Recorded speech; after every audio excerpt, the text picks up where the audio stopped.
Alhamdulillah udah diketemukan. Alhamdulillah.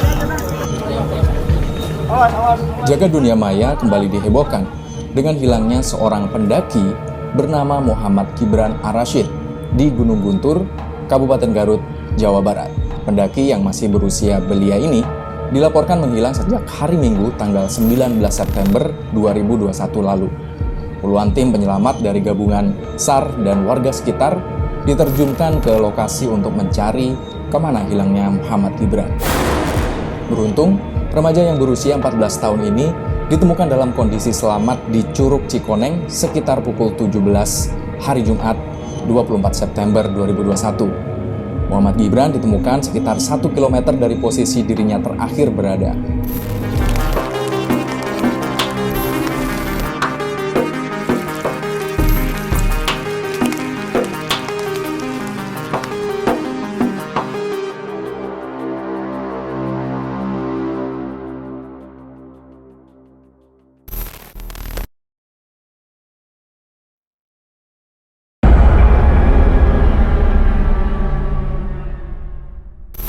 Hai, selamat datang di channel Keramat. Buat kamu yang baru bergabung, jangan lupa tekan tombol subscribe, nyalakan lonceng notifikasi, like video ini, dan share sebanyak-banyaknya. Pada episode kali ini, kita akan membahas kronologi menghilangnya seorang remaja bernama Muhammad Gibran Ar-Rasyid di Gunung Guntur, Kabupaten Garut, Jawa Barat. Muhammad Gibran Ar-Rasyid berhasil dievakuasi dengan selamat oleh tim SAR dan warga pada hari Jumat 24 September 2021 di Curug Cikoneng. Curug Cikoneng ini dikenal sebagai lokasi yang bisa dibilang penuh misteri. Musababnya, dari berbagai kasus orang hilang di Gunung Guntur, lokasi penemuannya selalu berada di sekitar Curug Cikoneng. Misalnya saja pada Juli 2020 yang lalu, seorang pendaki remaja yang bernama Afrizal Putra, 16 tahun, juga hilang saat mendaki Gunung Guntur. Afrizal ditemukan sehari setelah dilaporkan menghilang. Lokasi penemuannya juga di sekitar Curug Cikoneng. Pada saat ditemukan, Gibran menjelaskan bahwa selama beberapa hari menghilang, ia diberi makan oleh 3 sosok perempuan tua. Ia juga menjelaskan, selama beberapa hari bersama mereka, hari tidak pernah berganti menjadi malam. Sampai saat ini, pengakuan inilah yang turut menjadi menghebohkan dunia maya. Sebelum dinyatakan hilang, Gibran berangkat mendaki Gunung Guntur pada hari Jumat tanggal 17 September 2021. Ia berpamitan dengan orang tua untuk ikut mendaki Gunung Guntur bersama 13 teman yang baru dikenalnya dari media sosial. Gibran pun mulai mendaki ke Gunung Guntur melalui pos camp Tarogong Garut. Ia sempat menghubungi keluarganya saat sedang mendaki. Pada hari Minggu tanggal 19 September, ke-13 teman Gibran memutuskan untuk mendaki puncak Gunung Guntur. Namun, saat itu Gibran memilih untuk tidak ikut summit attack. Dia tidak mengungkapkan kepada rombongan apa alasannya menolak untuk ikut mendaki ke puncak. Akhirnya, saat ke-13 temannya pergi, Gibran tinggal sendiri di dalam tenda.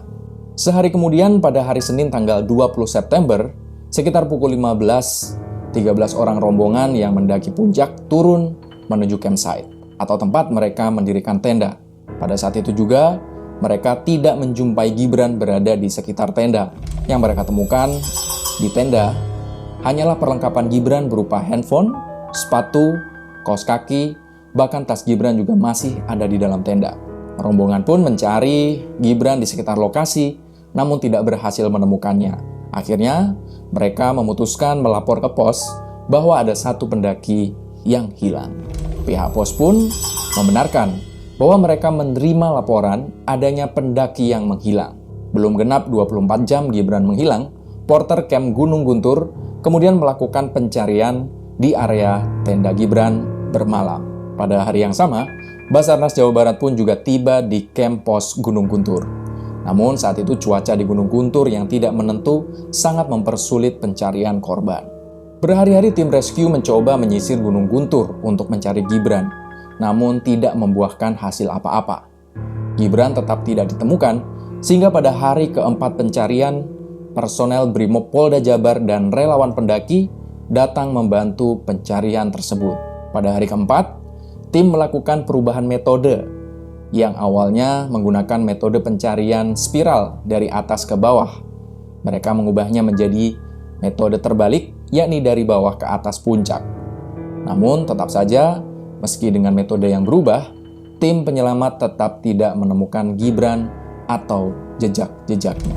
Pencarian pun dilanjutkan esok hari dengan menyisir lokasi-lokasi yang kemungkinan dilewati Gibran di Gunung Guntur. Sampai siang pun masih belum mendapatkan hasil alias Gibran masih belum ditemukan.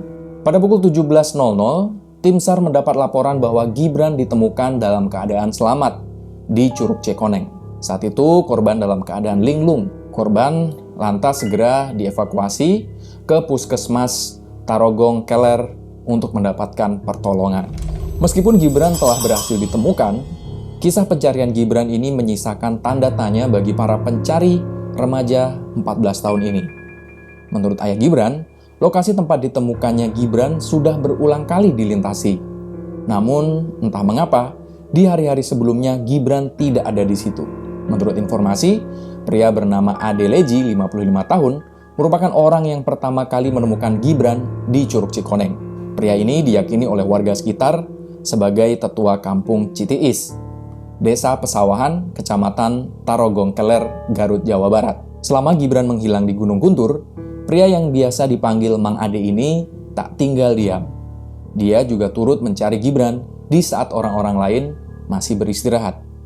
Mang Ade bercerita, ia melakukan pencarian usai sholat maghrib dan pulang ketika subuh. Menurutnya, sejak hilangnya Gibran, ia sendiri sudah punya firasat bahwa Gibran masih dalam kondisi selamat. Mang Ade juga berbicara, ada sosok tak kasat mata yang berperan atas hilangnya Gibran. Sosok itu merupakan jin yang memang kadang mengganggu manusia saat mendaki Gunung Guntur. Mang Ade juga mengaku telah melakukan ritual khusus sehingga makhluk tersebut bersedia melepas Gibran dari cengkramannya. Ia berujar telah menancapkan paku bumi agar Gibran dapat keluar dari gua Curug Cikoneng. Jejak udah kali turun, eta masih gak diibarkeun lagi. Tadi disusupkeun karena Curug guha. Oh, ada guha, Pak. Saya gua sekedik. Sekedik. Lakeun batu paling karena opat jengkalan lah. Ketemu. Seperti kieu nya murang kali ini sok aya di masjid daya ku jin ieu jin kafir. Iya. Kadang-kadang dilebet kana jerah kokol gitu nya. Mohon. Da ibarat kitu. Oh. Serupa tinggalnya. Ibarat kitu. Kasar nama bisa naga. Mang Ade juga menjelaskan kronologis ketika Gibran keluar dari goa yang dalam kondisi bingung dan tak berbicara apa-apa. Ia pun menyadari bahwa Gibran saat itu juga masih dalam kondisi terpengaruh oleh makhluk tak kasat mata. Itulah kronologis bagaimana remaja 14 tahun bernama Muhammad Gibran Ar-Rasyid hilang saat melakukan pendakian di Gunung Guntur, Garut, Jawa Barat. Menurut kamu, sosok seperti apa yang menyembunyikan Gibran sehingga menghilang selama 5 hari? Berikan pendapatmu di kolom komentar. Buat kamu yang suka dengan cerita misteri dan horor, jangan lupa untuk subscribe channel Keramat dan pastikan kamu menyalakan tombol lonceng notifikasinya. Like video ini dan bagikan kepada teman-teman kamu sebanyak-banyaknya. Terima kasih sudah menonton channel Keramat episode kali ini dan sampai jumpa di cerita berikutnya.